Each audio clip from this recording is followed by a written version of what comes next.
So, good morning, all of you. In today's lecture, we are going to study the water pollution. आज के class में हम लोग जल प्रदूषण के बारे में पढ़ेंगे। एयर पॉल्यूशन हमने पढ़ लिया, ग्लोबल वार्मिंग पढ़ लिया, ओजोन इफेक्ट पढ़ लिया।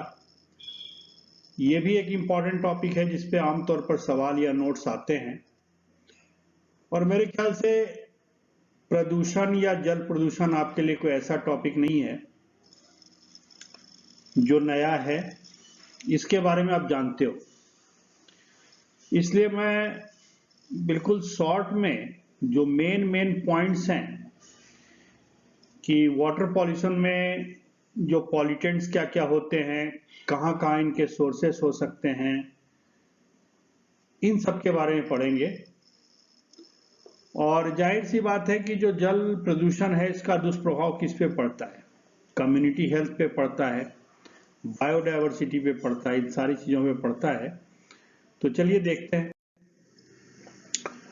जल प्रदूषण क्या है कि मतलब कोई भी एक अनवांटेड इंग्रेडिएंट अगर पानी में किसी भी एंथ्रोपोजेनिक एक्टिविटी यानी कि मानव जनित किसी कार्य द्वारा कुछ अवांछित पदार्थ जल या पेयजल स्रोतों में मिश्रित हो जाते हैं तो इसको हम क्या कहेंगे? इसको हम कहेंगे जल प्रदूषण। एक सिंपल शब्दों में अगर इसका डेफिनेशन दिया जाए तो जो जल प्रदूषण होता है, what are the classes of the pollution और पॉल्यूटेंट्स? कुछ विशिष्ट श्रेणियों के या विभिन्न प्रकार के श्रेणियों के पैथोजेंस होते हैं या पॉल्यूटेंट्स होते हैं जो जल को प्रदूषित करते हैं। तो इसमें देखिए जो जो क्लास है क्या क्या है। The first thing is pathogens. कुछ रोगजनक यानी पानी पीने से जो कॉलरा है, हैजा है, इसकी बीमारियां फैलती हैं, उल्टी दस्त के रोग होते हैं। कुछ पैरासाइट्स हैं जो पानी के जरिए हमारे शरीर में जा सकते हैं, कुछ हेलमिंथ पैरासाइट हैं। तो ये जो रोगजनक है, ये जो परजीवी हैं, एक these are one of the class of pollutants. दूसरा है ऑक्सीजन डिमांडिंग वेस्ट। कुछ ऐसे इंडस्ट्रियल वेस्ट या औद्योगिक कचरा ऐसा होता है जिसके निस्तारण के लिए कुछ बैक्टीरिया की आवश्यकता पड़ती है और उन बैक्टीरिया को ऑक्सीजन की आवश्यकता पड़ती है। यानी आमतौर पर ये कचरा या कोई भी ऑर्गेनिक कचरा या इंडस्ट्रियल कचरा बहुत प्रकार के होते हैं, ये अगर पानी में जाते हैं तो ये आमतौर पर पानी में जो ऑक्सीजन का जो लेवल है उसको लो कर देते हैं। और जो बायोलॉजिकल ऑक्सीजन डिमांड एक कहलाता है, पानी का एक जो उसका क्वालिटेटिव पैरामीटर है, उसका जो एक गुणात्मक इंडिकेटर है, वो कहलाता है बायोलॉजिकल ऑक्सीजन डिमांड, यानी बीओडी कहते हैं पानी का उसको, या सीओडी। ये बीओडी सीओडी पानी के क्वालिटी को मेजर करने वाले कुछ ऐसे पैरामीटर्स हैं। उसी प्रकार से इनऑर्गेनिक केमिकल्स हैं, जैसे बहुत सारे आप जानते हो कि इनऑर्गेनिक फॉस्फेट्स वगैरह खेतों में खाद के रूप में डाले जाते हैं, है ना। ये इनऑर्गेनिक केमिकल्स जो होते हैं, ये जब सिंचाई के जरिए खेतों में जाते हैं, वहां से सीपेज हो जाता है, ओवरफ्लो हो जाता है, इससे ये वाटर रिसोर्सेज में या जल के संसाधनों में जाकर के मिल जाते हैं। उसी प्रकार से कुछ प्लांट न्यूट्रिएंट्स होते हैं, उसी प्रकार से कुछ ऑर्गेनिक केमिकल्स होते हैं, कुछ सेडिमेंट्स होते हैं, जो जैसे कि मान लीजिए कि आजकल जितने भी मूर्तियां बनती हैं, गणेश जी का त्योहार होता है, दुर्गा पूजा होता है पूर्वोत्तर भारत में या पूर्व भारत में, या गणेश जी की बड़ी पूजा होती है महाराष्ट्र में गणपति की। तो गणपति की जो पूजा होती है महाराष्ट्र में, जो गणपति की पूजा होती है, तो आमतौर पर यह देखा गया है कि जो समुद्र तट पे, खासकर से बॉम्बे में, जहां एक एक गली में 10-10 गणपति विराजमान होते हैं, अब होता प्रॉब्लम क्या है कि ये सारे के सारे विसर्जन होने के लिए पानी में जाते हैं। और आजकल जो मूर्तियां हैं वो मिट्टी की नहीं बन करके अक्सर प्लास्टर ऑफ पेरिस की बनाई जाती है। ये पानी में जाकर के बिल्कुल घुलता नहीं है, पानी में जाकर के सेडिमेंट यानी कि क्या होता है किसका वो नीचे जाकर के बैठता रहता है। तो इस प्रकार के केमिकल हैं, बहुत प्रकार के ऐसे केमिकल हैं जो पानी में जाकर के तलछट बनाते हैं, सेडिमेंट बनाते हैं, और सेडिमेंटेशन की वजह से क्या होता है कि उस वाटर बॉडी का जो डेप्थ होता है वो भी लो हो जाता है, उसका जो क्या कहते हैं वाटर होल्डिंग कैपेसिटी भी कम हो जाती है, और वो किसी न किसी प्रकार से पॉल्यूशन फैलाते हैं। रेडियो एक्टिव कचरा होता है, जैसे कहीं भी, जैसे जो जितने भी न्यूक्लियर प्लांट है जहाँ एटॉमिक एनर्जी है, जिससे बिजली बनती है, वहाँ का जो हैवी वाटर का पॉल्यूटेंट्स होता है, या जो उनका जो कहते हैं रेडियो एक्टिव कचरा होता है, वो अगर पानी में आ जाए, या मान लीजिए किसी थर्मल प्लांट के आसपास यहाँ कोयले का जहाँ बहुत ज्यादा जलाया जाता है, तो वो अगर गर्म कोयला या गर्म इस तरह की चीज पानी में जाती है तो वो थर्मल पॉल्यूशन वगैरह पैदा करती है। So these are the classes of pollutants which actually generally occurs in the water as pollutants. यानी ये मुख्य प्रकार के ऐसे पॉल्यूटेंट्स या प्रदूषक हैं जो जल में पाए जा करके जल प्रदूषण उत्पन्न करते हैं। तो सबसे पहले देखिए पैथोजन या पैरासाइट्स, या आमतौर पर सीवेज, जैसे कि मान लीजिए कि घर का जो सीवेज है वो कहीं वाटर बॉडी में या पानी की सप्लाई लाइन में मिल रहा है, या खास तौर से जो सेप्टिक टैंक है अगर वो कहीं ओवरफ्लो हो गया वो मिल रहा है, या जैसे उसी प्रकार से जैसे कि कहीं पर खूब सारा घर का डोमेस्टिक वेस्ट है, सब्जियां हैं, फलों के छिलके हैं, उनसे कचरा हुआ वो जा करके मिलता है, या फिर मान लीजिए जहां पर स्लॉटर हाउसेस होता है, जहां ये होता है, जहां ये बूचर खाना जिसको कहते हैं ना, जहां पर कि जानवरों की कटाई होती है मांस बनाने के लिए, तो आमतौर पर जो मांस खाने लायक होता है उसको तो पैक करके कस्टमर को दे देते हैं। अब उसके खास तौर से भिसरा तड़िया वगैरह जो होती है ना, उसको आमतौर पर फेंक दिया जाता है। तो इस प्रकार के जो कचरे होते हैं आमतौर पर उसमें पैथोजेंस आ जाते हैं और वायरस आ जाते हैं। तो आमतौर पर जैसे कि कहीं भी अगर मान लीजिए कि मानव मल जो है अगर उसका कुछ अवशेष किसी प्रकार से जल में चला गया, तो उसमें क्या होता है कि आदमी के पेट में एस्चेरिचिया कोलाई करके एक बैक्टीरिया होता है जो आमतौर पर नुकसान नहीं करता, लेकिन इस प्रकार के कई बैक्टीरिया होते हैं जो बड़ी आंत में पाए जाते हैं। मल के साथ वो बैक्टीरिया निकलते हैं और पानी में कहीं भी पीने वाला पानी है या पानी नहीं भी पीने वाला है, वहां जो वो जो ग्रुप ऑफ बैक्टीरिया कहलाता है उसको हम कॉलीफॉर्म बैक्टीरिया कहते हैं। तो वो कॉलीफॉर्म बैक्टीरिया की पानी में उपस्थिति ये बताती है कि कहीं ना कहीं पानी जो है सीवर लाइन के द्वारा प्रदूषित हुआ है, और जो कॉलीफॉर्म बैक्टीरिया की जो उपस्थिति है ये तय करती है कि पानी पीने लायक है या नहीं है। ये जो कॉलीफॉर्म बैक्टीरिया होता है ये आमतौर पर ये पैथोजेनिक नहीं होते, लेकिन कभी कभी इसके साथ जो दूसरे ग्रुप ऑफ बैक्टीरिया आते हैं, या कभी कभी ये भी जो है कुछ सेंसिटिव लोगों में, या कई बार जब इसका सीवियर कंसंट्रेशन होता है तो उस कंडीशन में ये उल्टी दस्त जैसी प्रॉब्लम कर सकते हैं। ठीक है, उसी प्रकार से कुछ ऐसे हैं जैसे क्रिप्टोस्पोरोडियम है, जियार्डिया है, ये कुछ प्रोटोजोन पैरासाइट्स हैं, ये आमतौर पर पानी में चले जाते हैं। और पानी में तो ऐसे भी तालाब के पानी में आपको खूब सारे प्रोटोजोन्स मिलेंगे, लेकिन कुछ उसमें से ऐसे प्रोटोजोन्स हैं विच आर पैथोजेनिक, जो रोगजनक होते हैं। तो इस प्रकार के जो पैथोजेंस होते हैं ये अगर ऑर्गेनिक वेस्ट से, स्लॉटर हाउस से या सीवेज से अगर के पानी से अगर पॉल्यूट हो जाते हैं तो ये इस प्रकार से पानी का प्रदूषण होता है। उसी प्रकार से कुछ ऑक्सीजन डिमांडिंग वेस्ट होता है, जैसे सीवेज से निकलने वाला जितना भी ऑर्गेनिक मटेरियल है, या स्लॉटर हाउस से निकलने वाला जो कचरा है जो बूचड़ खाने से, ये मैंने बताया।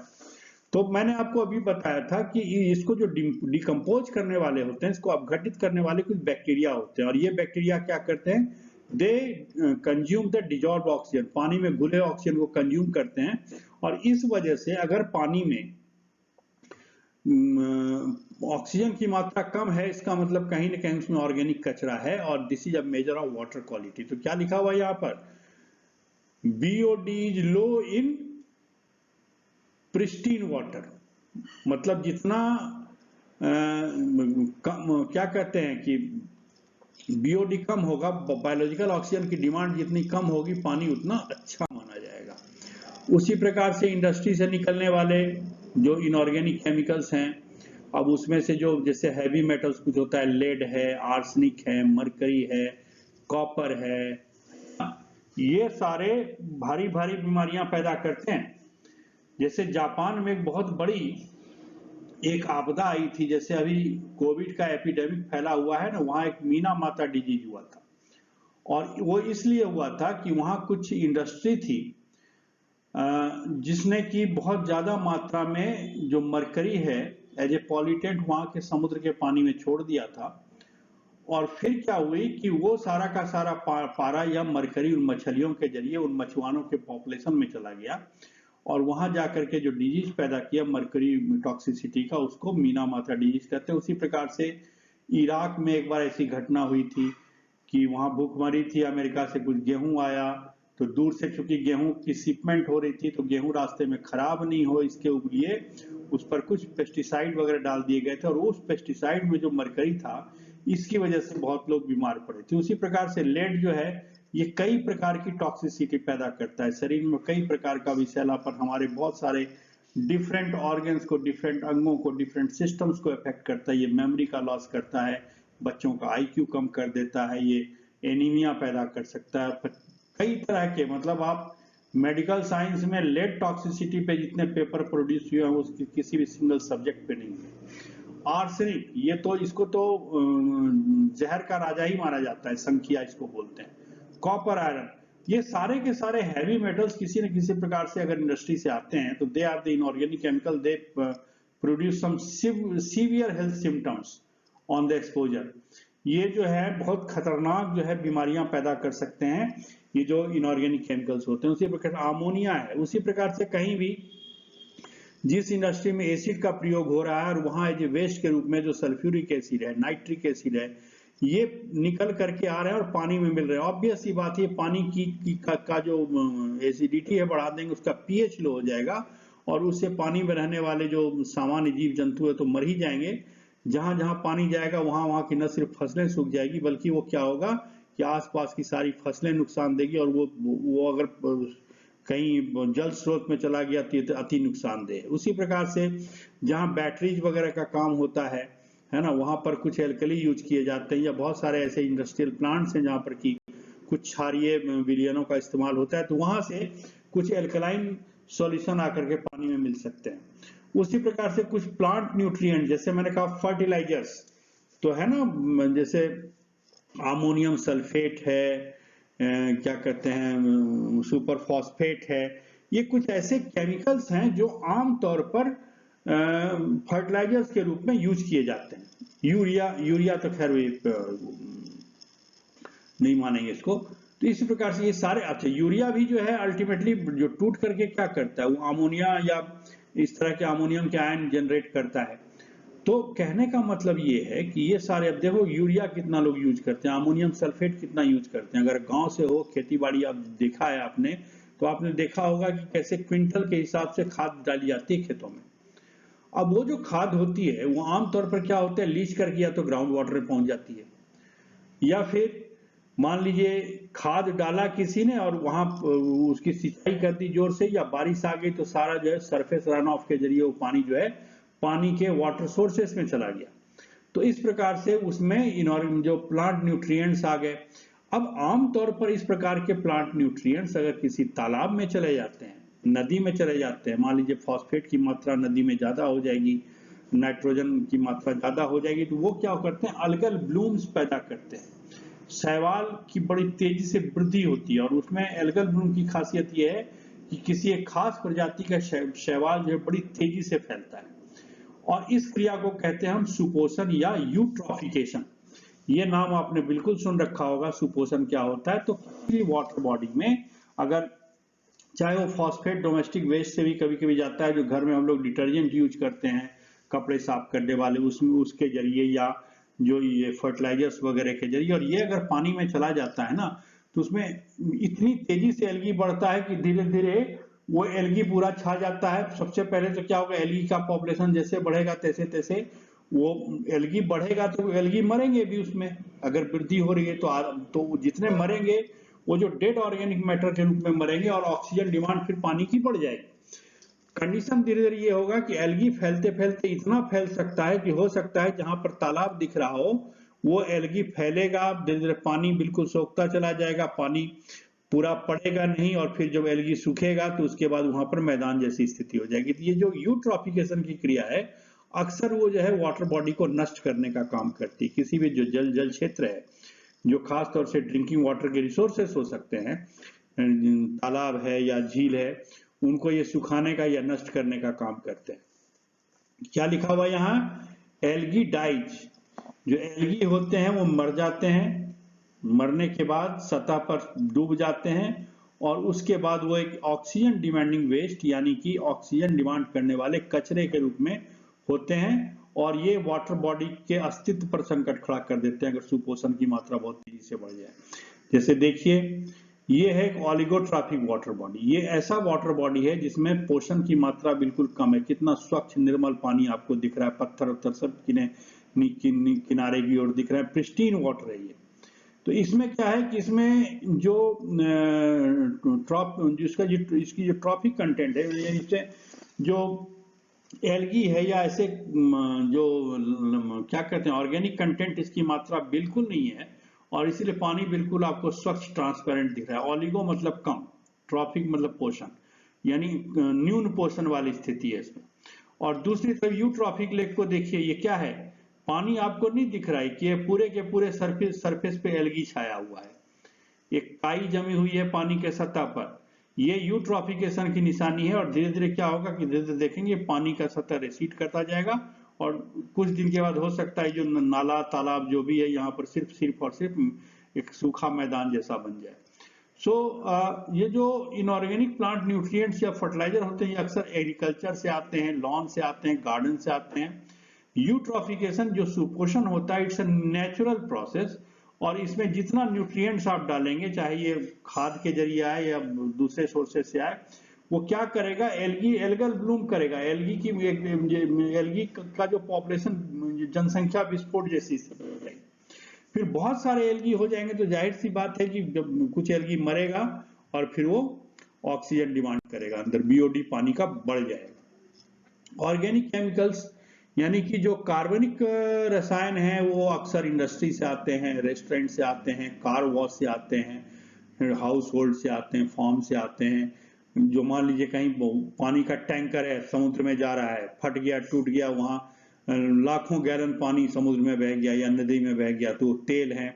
अब ये तेल जब पानी की सतह पे आता है तो क्या करता है कि एक फिल्म बना देता है उसके ऊपर, और इससे क्या होता है कि जो जलीय जंतु होते हैं, मान लो मछलियां हैं, दूसरी चीजें, जैसे पानी के सरफेस पे आते हैं ना, तो क्या होता है उनके गिल पर या जो सांस लेने वाला जो अंग होता है उस पर उसकी एक फिल्म बन जाती है, और इसकी श्वसन क्रिया बाधित हो जाती है। तो इससे क्या होता है, खासतौर से समुद्र में अगर ऑयल स्पिल हो जाए तो लाखों टन जो है मछलियां मर जाती हैं वहां पे, और वो जो है फिर ऑर्गेनिक कचरा करती है वहां पे। जो मरी हुई मछलियां हैं वो फिर वहां पर बहुत ज्यादा पॉल्यूशन पैदा कर देगी, सड़ेगी, गंद करेगी, और वहां का पानी का क्वालिटी खराब होता है। तो ये गैसलीन जो होता है ये अगर कहीं भी मिल जाए तो ये खराब कर सकता है। उसी प्रकार से इथेन ग्लाइकॉल वगैरह कुछ इंजन में कूलेंट डाला जाता है किसी भी वाहन के इंजन में, ये एक बहुत जो गंभीर प्रदूषक है। सॉल्वेंट हैं बहुत तरह के, आप देखते हो पेंट वेंट घुलाने के लिए जो सॉल्वेंट यूज किए जाते हैं, जो डिटर्जेंट हम यूज करते हैं, मैं बात कर रहा था आपसे कि घर में जो जितने आजकल देखते हो साबुन की बजाय आजकल जो वॉशिंग पाउडर जितने भी होते हैं, दे ऑल आर डिटर्जेंट। और अगर आपने केमिस्ट्री थोड़ी सी अच्छे से पढ़ी है तो आपको पता है कि डिटर्जेंट क्या होते हैं। पेस्टिसाइड, ये सबसे खतरनाक तो ये मामला है।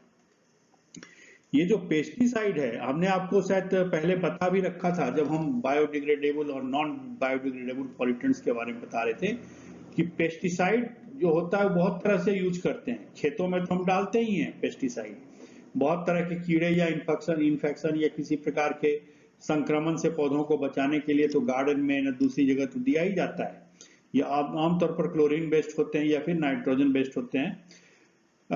तो ये उसके बाद घर में भी अब यूज करते हैं हम, कछुआ छाप जलाते हो या तरह तरह के जो मच्छर भगाने वाले होते हैं या फिट वगैरह यूज करते हैं, जो स्प्रे यूज करते हैं घर में।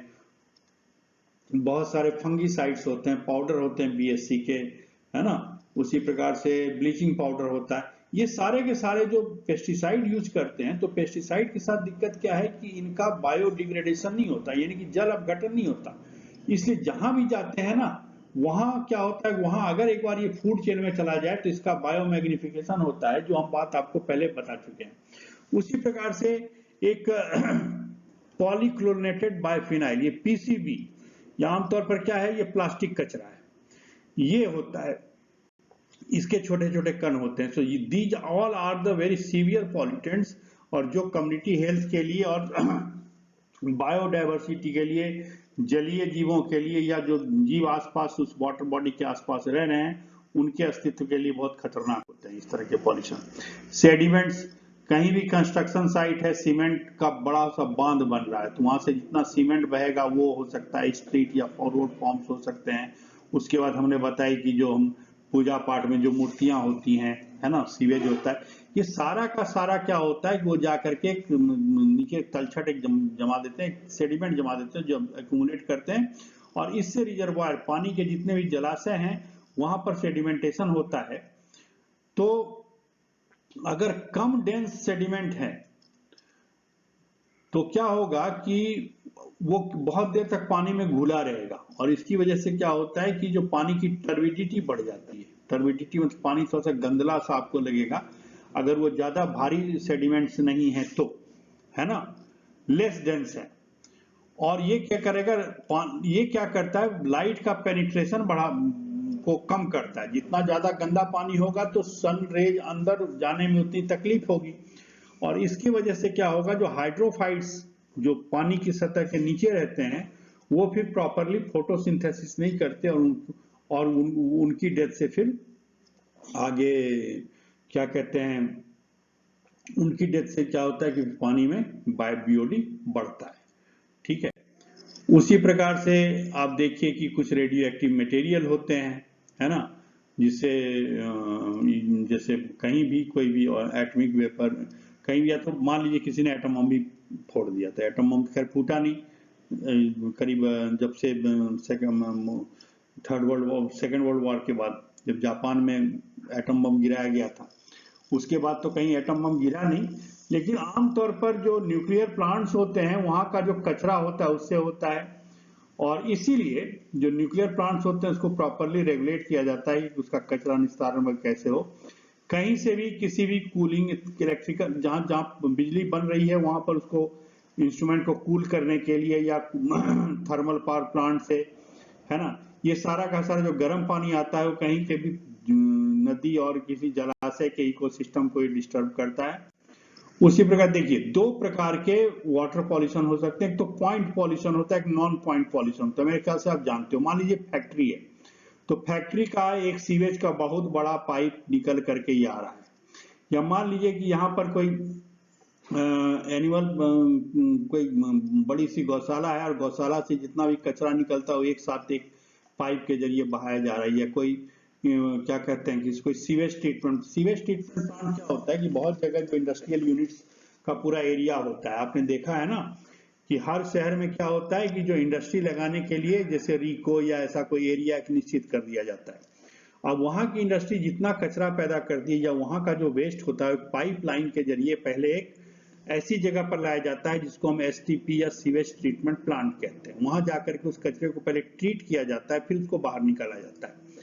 तो अगर किसी एक स्रोत से, किसी निर्धारित दिखने वाले स्रोत से कचरा आ रहा है, तब तो ये पॉइंट सोर्स ऑफ सॉल्यूशन है, पॉल्यूशन है। लेकिन अगर मान लीजिए कि बहुत बड़ा खेती बाड़ी का एरिया है और वहां से लीच करके कोई और इनऑर्गेनिक पेस्टिसाइड आ रहा है, या इनऑर्गेनिक फर्टिलाइजर आ रहा है, या पेस्टिसाइड आ रहा है ना, या बहुत बड़े किसी मोहल्ले से निकल करके वहां से अलग नालियों का कचरा जमा होकर के आ रहा है ना, और आ करके अलग अलग, जैसे इस प्रकार से अगर किसी बड़े एरिया से, कंस्ट्रक्शन साइट से आ रहा है, तो इस प्रकार का जो होता है ये नॉन पॉइंट, मतलब एक किसी खास क्षेत्र से अगर आता हुआ पॉल्यूटेंट्स का स्रोत एक खास बिंदु पर नहीं हो, तो उसको हम क्या कहेंगे, इसको हम कहेंगे non point source of water pollution. अब जो एक्विफायर्स होते हैं, जहां से कि पानी का जो स्रोत होता है, जहां से खासतौर से ग्राउंड वाटर के जो सोर्सेस होते हैं, वहां का पॉल्यूशन होता है। इसके अलावा क्या होता है, कई जगह पर जैसे पानी में नेचुरल रूप से भी, जहां पर कि उसके रॉक्स में मान लीजिए फ्लोराइड की मात्रा ज्यादा है या आर्सेनिक की मात्रा ज्यादा है, कई बार मरकरी आकर के उन्हीं रॉक्स की वजह से मिल जाते हैं। तो ये जो मरकरी का पॉल्यूशन या लेड का पॉल्यूशन, या कई बार मोस्टली जो फ्लोराइड का पॉल्यूशन तो बहुत कॉमन है पूरे राजस्थान में, कि फ्लोराइड का जो लेवल है पानी में बहुत ज़्यादा है। और ये राजस्थान में नहीं कि और स्टेट्स में है, लेकिन राजस्थान में ये प्रोमिनेंटली अपन देखते हैं, बहुत सारी स्टडी है, बहुत सारी रिसर्च पेपर है। ये सारे जो है एक्विफायर से आते हैं। नॉन पॉइंट और ये बात हो गई हमारी। उसके बाद जो वाटर सॉल्यूशन है वो क्या करते हैं कि जब लेक रिजर्वायर में जो वाटर जाता है ना, तो वो क्या होता है कि लेक में चूंकि पानी रुका हुआ होता है, तो रुकने के कारण क्या होता है कि सारा सेडिमेंटेशन हो जाता है, जितने भी पॉल्यूटेंट है वो सारा का सारा नीचे तली पर जाके बैठ जाते हैं। तो ये एक्यूमुलेट करते हैं पॉल्यूटेंट और वहां पर कंसंट्रेट करते हैं, और इसकी मात्रा धीरे धीरे बढ़ती जाती है, जो वहाँ के जलीय जीवन के लिए वहाँ उस जलाशय की इकोलॉजी को डिस्टर्ब करते हैं। वहाँ यूट्रॉफिकेशन हो सकता है, या किसी मान लीजिए आर्सेनिक है या मरकरी है, लेड है, इसका अगर ज्यादा होगा तो इससे क्या होगा कि ये फिर फूड चेन में भी आ सकते हैं। पेस्टिसाइड यहाँ ज्यादा जा रहा है तो मछलियां उस पेस्टिसाइड को यूज करेगी, मान लीजिए उस मछलियों को कोई निकाल करके बेचा जा रहा है, खाया जा रहा है, तो ये फूड चेन में भी आ सकते हैं। तो इस प्रकार के प्रॉब्लम होते हैं लेक्स और रिजर्वायर के पॉल्यूट होने से या प्रदूषित होने से। जबकि जो स्ट्रीम्स और रिवर होते हैं वहां क्या करते हैं, पानी का फ्लो तेज होता है, तो इसीलिए जो कचरा होता है वो मिक्स होता रहता है और वो पूरी तरह से ऑक्सीजनेट होता रहता है। ठीक है। और जो लंबा रिवर बैंक है वो क्या होता है, वो non point source of solution होता है, जितनी नदी शहरों से गुजर रही है सब जगह कचरा लेके वो जा रही है। और अक्सर ये सिटी के पास इसका जो पॉल्यूशन लेवल होता है इसका हाई होता है। इसका प्रिवेंशन क्या है? प्रिवेंशन ये है कि हम उस पानी को पॉल्यूट नहीं करें। पानी में कहीं भी, चाहे किसी भी उद्योग से सीधे उसका कचरा नहीं जाना चाहिए जब तक कि उसका प्रॉपर ट्रीटमेंट नहीं हो जाए। और इसके लिए सरकार ने कई रेगुलेटरी बॉडीज बना रखे हैं। हर इंडस्ट्रियल यूनिट के पास अपना एक सीवेज में एक क्या कहते हैं कि ट्रीटमेंट प्लांट होता है, आईटी इंडस्ट्रियल ट्रीटमेंट प्लांट होता है, जो इंडस्ट्रियल कचरे को पहले ट्रीट किया जाता है केमिकली, फिर उसको छोड़ा जाता है। उसी प्रकार से जितना भी बड़ा बड़ा जहाँ जो होता है, जहाँ मान लीजिए कई मोहल्ले से नालियां आ रही है, उसको अक्सर क्या किया जाता है, एक साथ जहां से बड़ी नाली निकल रही है तो उसको जो इतना सीवेज शहर का या मोहल्ले का आ रहा है उसको ट्रीट करने के लिए जगह जगह सीवेज ट्रीटमेंट प्लांट्स बनाए जाते हैं, ताकि उसको ट्रीट करके पानी में छोड़ा जाए, या फिर उसको इस प्रकार से ट्रीट किया जाए कि वो सॉलिड में कन्वर्ट हो जाए और किसी जमीन में उसको गड्ढा करके दे दे। लेकिन गड्ढा करने के बाद भी वो उसकी आशंका कि वो जो पानी को प्रदूषित नहीं करेगा ये पूरी तरह खत्म नहीं होती। लेकिन जो साफ करना है वो एक्सपेंसिव है, और अक्सर जो इंडस्ट्रियल यूनिट होते हैं ना, उनको लगता है इसको हम ट्रीटमेंट करने जाएंगे तो हमारा बहुत खर्चा हो जाएगा, उससे हमारी जो प्रोडक्ट की कॉस्ट बढ़ जाएगी, तो वो सामान मार्केट में महंगा हो जाएगा, तो हमारा जो कॉम्पिटिटर है जो हमारे तरह का सामान बेच रहा है उससे हमारा जो प्राइसिंग का कंपटीशन हो जाएगा। इसलिए वो क्या करते हैं कि अक्सर उसको बिना ट्रीट किए ही छोड़ देने का प्रयास करते हैं। अक्सर जो पॉल्यूशन कंट्रोल बॉडीज हैं उनको आंखों में धूल झोंक करके और इस तरह का कार्य करते हैं। तो थोड़े से लालच के लिए जो है वो बहुत ज्यादा पैमाने पर, बहुत बड़े पैमाने पर जो पानी को पॉल्यूट किया जा रहा है। ठीक है। दूसरी बात की, जो सीवेज ट्रीटमेंट होता है उसमें प्राइमरी स्क्रीनिंग होती है, जैसे मैं आपको दिखाई देता हूँ, हालांकि आपके सिलेबस में है नहीं, just to have an idea, कि सबसे पहले क्या किया जाता है कि सबसे पहले कचरे को एक जगह ले करके सेटलिंग टैंक में डाल देते हैं। तो क्या होता है, जो भारी कचरा है तो नीचे बैठ जाता है, फिर नीचे का सारा कचरा निकाल करके हटा दिया जाता है। उसके बाद उसको एरेट किया जाता है। उसको क्या किया जाता है कि पानी में ऑक्सीजन के पाइप से उसको थोड़ा पानी को एरेट किया जाता है, जिससे कि एरोबिक बैक्टीरिया जो है उसको इनऑर्गेनिक मैटर को डिग्रेड कर सके, बैक्टीरिया की मदद से उसका अपघटन हो सके। और इससे क्या होता है कि फिर नाइट्रेट और फॉस्फेट वगैरह बनते हैं। फिर ये जो नाइट्रेट और फॉस्फेट हैं इसको फिल्टर करके और फिर निकाल लिया जाता है। So this is the way how the water is treated. देखिए प्राइमरी में क्या हुआ कि पहले स्क्रीन किया गया, यहाँ पानी का नीचे जो कचरा जमा, इस कचरे को निकाल करके क्या किया गया, ट्रकों के जरिए लैंडफिल में डाल दिया गया। फिर इस कचरे को यहाँ लिया गया, फिर यहाँ पर जो ऑयल था, गैस था, इसको ऊपर लिया गया, ऑयल गैस को निकाल करके फिर क्या किया गया, उसको थोड़ा प्यूरिफाई करके कहीं फ्यूल की तरह यूज कर लिया गया इंडस्ट्री वगैरह। उसी प्रकार से जो एरेटेड है, यहाँ देखिए कि पानी का टैंक है, इसमें ऑक्सीजन के पाइप्स लगे हुए हैं जिसमें कि बैक्टीरिया के जरिए इसका अपघटन हो रहा है। फिर इसमें क्लैरिफायर होता है, दूसरा क्लैरिफायर होता है, कुछ केमिकल डाले जाते हैं जिससे फिर पानी साफ होकर के ऊपर आता है और नीचे जो जितना भी कचरा था ना वो नीचे सारा जमा होता है, उसको फिर किसी टैंक में ले जाया जाता है। उसी प्रकार से कुछ फिल्टर करने के बाद क्या होता है कि कुछ ऐसे गैस वगैरह भी निकाल लिए जाते हैं जिससे कि इलेक्ट्रिसिटी वगैरह जनरेट हो सकती है। तो ये सेकेंडरी ट्रीटमेंट ही हम बता चुके हो आफ्टर ऑल आपको।